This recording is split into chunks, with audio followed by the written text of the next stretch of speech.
Ngomong-ngomong sosial media, dia seperti dua wajah dalam koin. Bisa positif, bisa negatif, tergantung kita ngebawanya gimana. Yang positif misalnya jadikan sosial media sebagai media dakwah. Yang negatif, buka sosial media malah iri sama postingan-postingan teman. Yang punya barang barulah, yang beginilah, yang begitulah. Nah, bagaimana agar kita menjadikan media sosial ini bukan ladang dosa dengan iri dan lain sebagainya, tapi justru ladang pahala? Kita akan bahas sesaat lagi, jangan kemana-mana di Cahaya untuk Indonesia.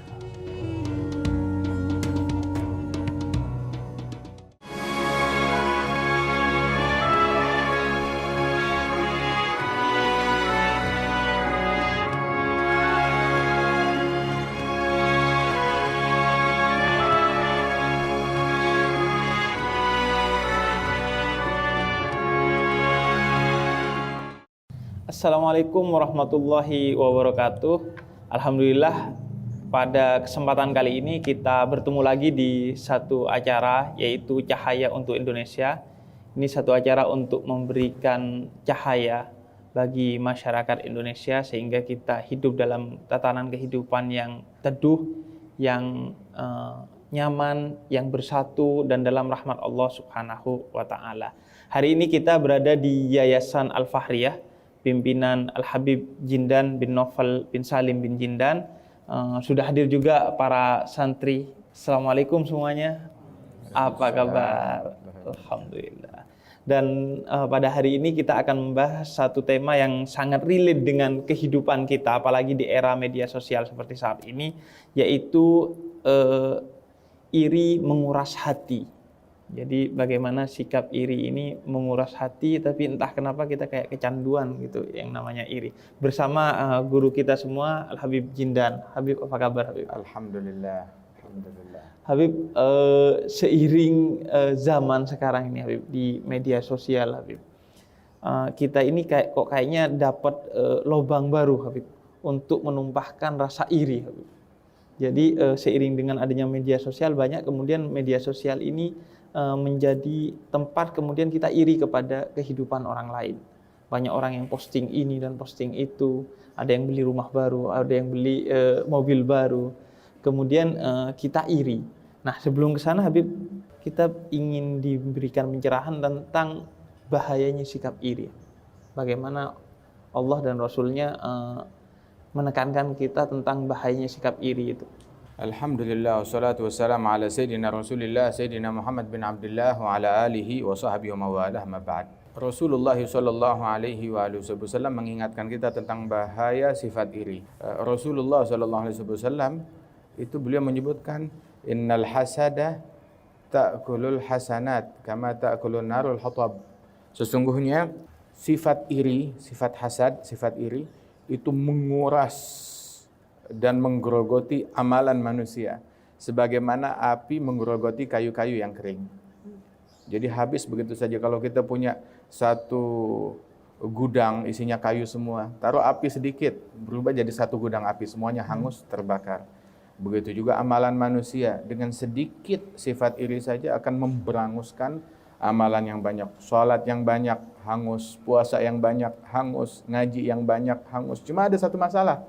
Kalau kita mau dihanguskan, sholat kita pas-pasan, puasa kita dikit, ibadat kita sedikit, apa lagi yang mau dihanguskan? Itu pun yang sedikit kita hanguskan dengan sifat-sifat yang buruk, sifat-sifat yang tercela. Sifat iri ini berkaitan dengan perangai yang ada di dalam hati manusia, dan ini merupakan perangai yang buruk.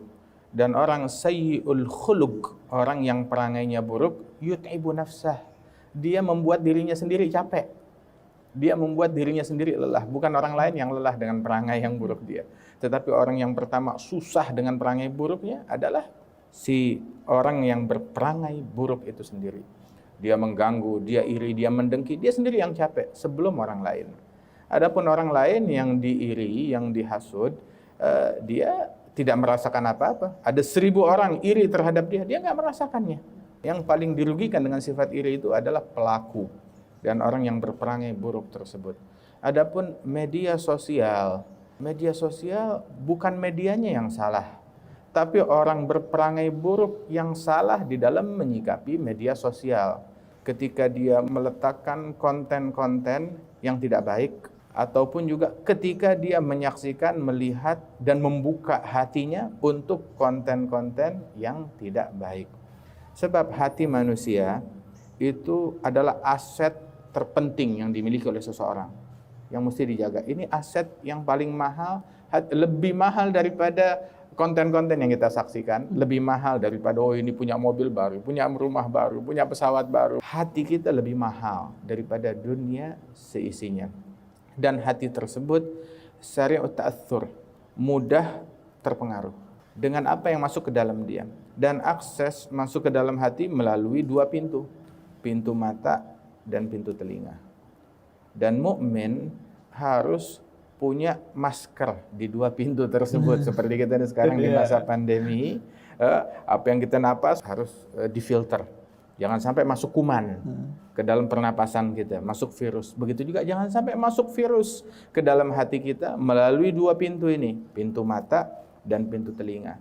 Virus yang bikin jadi iri, virus yang bikin jadi dengki, virus yang membuat kita jadi benci kepada sesama, virus yang membuat kita menjadi cinta kepada duniawi.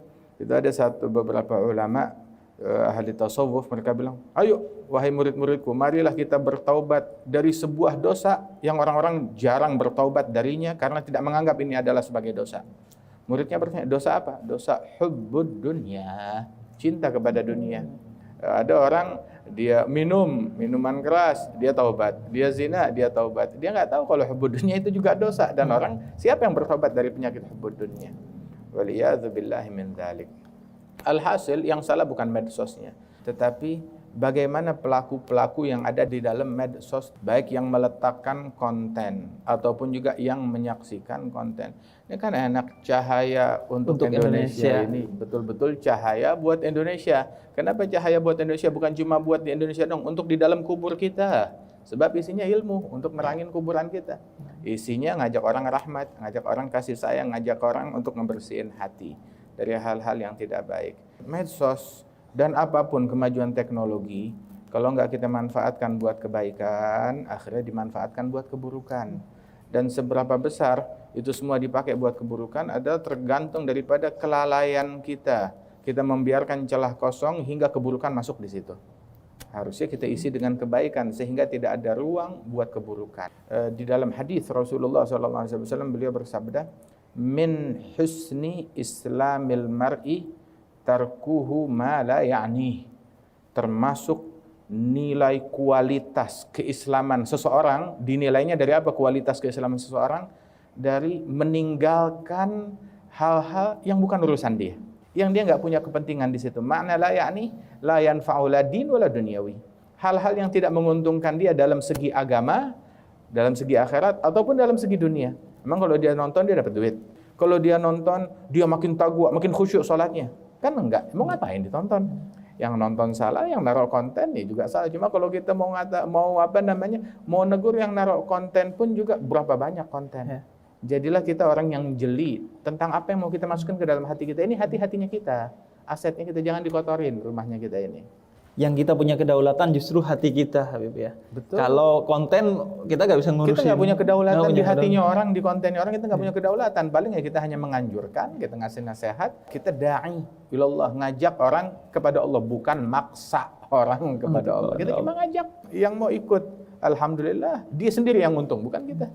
Yang nggak mau ikut dia sendiri yang rugi. Kita bukan pemaksa. Lasta alaihim bimusaitir. Kita bukan pemaksa. Habib Jindan sendiri ada media sosialnya. Saya lihat ada Instagramnya, ada Twitternya, bahkan Yayasan Al-Fahriyah juga ada YouTube-nya. Dan ini yang kita lakukan juga adalah bagian dari untuk menasihati, mengajak orang agar bersama-sama dengan kita semua untuk semakin baik melalui media sosial, yaitu melalui YouTube program Cahaya untuk Indonesia. Nah, Habib, selanjutnya kalau irinya tentang kebaikan ini, Habib. Hampir setiap orang tidak selamat dari sifat iri. Cuma di dalam iri tersebut ada iri perkara akhirat, ada iri perkara dunia. Kemudian makna iri, apa itu iri tersebut? Iri, sifat iri atau al-hasad. Al-hasad itu karahiyah, dia benci, hati nggak senang, dia marah ketika ada orang lain dapat nikmat. Dia nggak rela ada orang lain dapat nikmat dari Allah Ta'ala, dia tuh nggak bisa terima. Ada orang dapat nikmat dalam bidang akhirat ataupun dalam bidang duniawi. Dia nggak suka ada orang lain dapat nikmat. Kemudian reaksi atas ketidaksukaan dia apa? Reaksinya beragam. Ada yang reaksinya, saya mau dapat nikmat yang sama seperti dia tanpa ngurangin nikmat yang ada pada dia. Kita ngelihat ada orang punya sesuatu yang bagus, saya juga mau. Saya juga kepengen. Saya kepengen rumah yang sama, saya kepengen mobil yang sama, saya kepengen dunia yang sama, saya pengen harta yang sama. Tapi kalimat kepengen ini pun juga hendaknya kita jeli. Kepengenlah di dalam perkara akhirat. Kalau perkara duniawi bukan hal yang patut dijadikan sebagai ajang untuk perlombaan dan kompetisi di situ. Dunia terlalu rendah untuk kita berkompetisi di dalamnya. Tapi tidak dilarang, silahkan saja, tetapi dengan cara yang baik, dengan cara yang halal, tanpa rasa benci kepada orang yang dapat nikmat. Reaksi kedua itu, saya mau dapat nikmat yang sama. Nikmat yang ada pada dia, saya ingin itu nikmat pindah ke saya. Dicabut dari dia, diberikan kepada saya. Nah, ini keji. Ini jahat. Sangat jahat. Yang lebih jahat lagi, ada orang dapat nikmat, dia nggak terima. Pokoknya itu nikmat tidak boleh diberikan kepada dia. Harus dicabut, terus diberikan ke siapa? Ke siapapun. Bukan ke saya juga nggak masalah, yang penting jangan ke dia. Ini lebih jahat lagi. Nah, orang yang hasad, orang yang iri, Imam Al-Haddad itu ulama mengatakan, Al-Ghazali juga, orang yang iri adalah orang yang paling kurang ajar kepada Allah. Kenapa dia paling kurang ajar? Wa ma bikum min ni'matin fa minallah. Enggak ada nikmat yang dimiliki seseorang melainkan dari Allah Subhanahu wa taala. Dan Allah Taala yang ngatur dan membagi-bagi nikmat tersebut. Ketika ada orang dapat nikmat, terus dia berkata, begitu ini nikmat harus dicabut dari dia, ke saya ataupun ke orang lain, seolah-olah dia mengatakan Allah enggak tahu meletakkan nikmatnya di mana. Saya lebih ngerti, ini orang nggak pantas diberikan nikmat oleh Allah Subhanahu wa taala. Ini orang kurang ajar. Kalau dia mau nikmat yang sama, minta aja kepada Allah Subhanahu wa taala. Mau dunia minta, mau harta minta, mau tahta minta, mau kedudukan minta. Tapi jangan cabut nikmat dari dia, beri ke saya atau beri ke orang lain. Yang penting jangan ke dia. Ini adalah sifat iri yang keji. Apalagi kalau dia ungkapkan, irinya itu diungkapkan dengan kata-kata, diungkapkan dengan perbuatan. Iri di dalam hati jahat dan kotor, menggerogoti hasanat dan pahala kita. Apalagi kalau irinya itu diungkapkan dengan kata-kata, lebih berbahaya lagi. Diungkapkan dengan sikap dan perbuatan, dengan pergerakan, itu lebih jahat lagi. Ini yang dimaksud di dalam Al-Quran, wa min syarri hasidin idza hasad. Berlindung dari kejahatan orang yang iri ketika dia bertindak, melakukan tindakan atas dorongan rasa irinya tersebut. Baik tindakannya berupa ucapan ataupun berupa perbuatan. Nah terus katanya orang yang iri, semua orang kena penyakit iri. Apa yang harus kita lakukan dong kalau gitu? Yang harus kita lakukan kalau kita mau sembuh. Ini penyakit, ini virus lebih dahsyat dari corona. Kalau kita mau sembuh, ayo sini.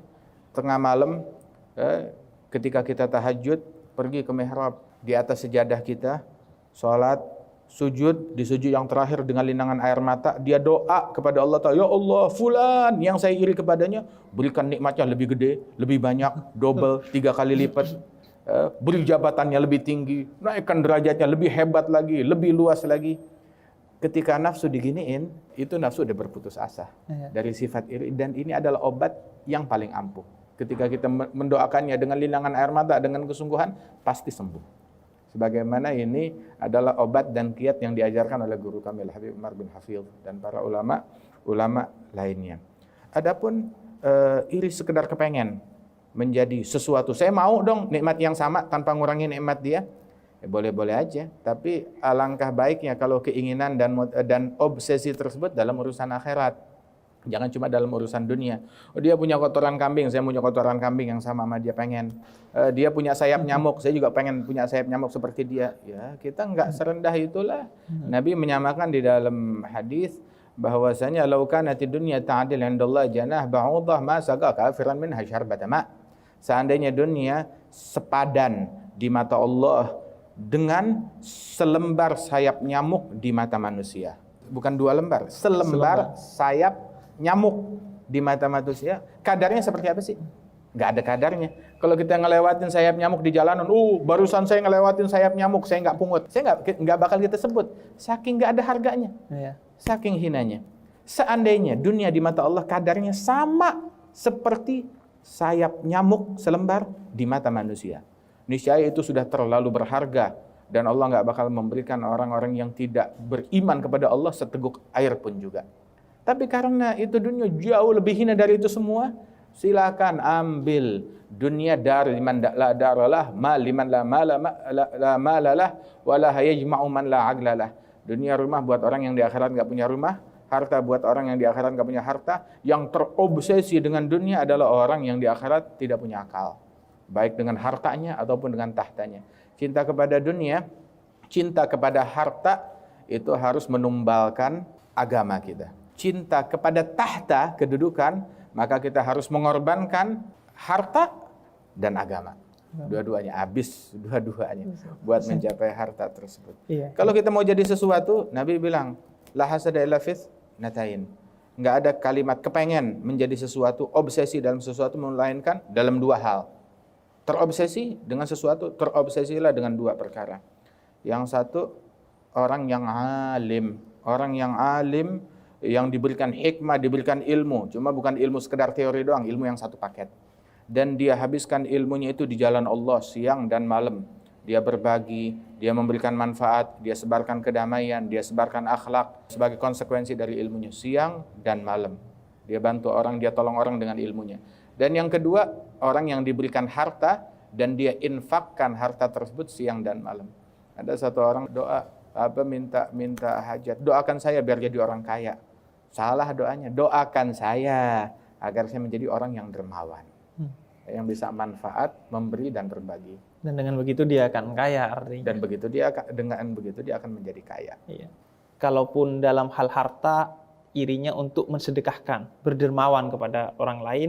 Dan yang kedua dalam ilmu, sebagaimana disampaikan oleh Nabi, kita berlomba-lombanya akhirnya pada kebaikan, bukan dalam hal-hal yang sifatnya duniawi, apalagi dengan cara-cara untuk menjatuhkan orang lain. Dan tadi sudah disampaikan, dan lebih bukan ke iri sebenarnya, lebih ke arah ghibtah atau obsesi ingin menjadi seseorang. Jadi obsesi, semangat dalam kebaikan ya. Nah, oke, itu pembahasannya tentang iri yang menyusahkan hati kita, tidak menenteramkan hati kita, dan yang paling pertama dirugikan dari rasa iri itu adalah diri kita sendiri sebenarnya. Sehingga kalau kita renungkan, betul-betul gak ada manfaatnya ini rasa iri, kecuali kemudian obsesi kita, semangat kita dalam berlomba-lomba di kebaikan.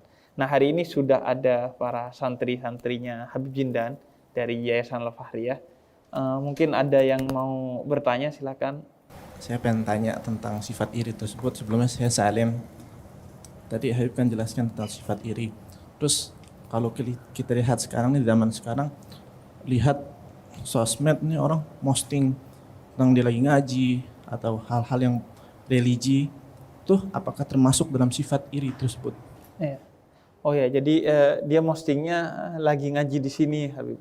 Lagi ngaji di situ, atau lagi belajar ini, lagi belajar itu. Kadang orang sekarang belajar kitab apa gitu, dia foto, kemudian dia posting di medsos. Nah, itu apakah bagian dari sesuatu yang dilarang dalam media sosial karena bisa memicu orang merasakan iri tadi, Habib?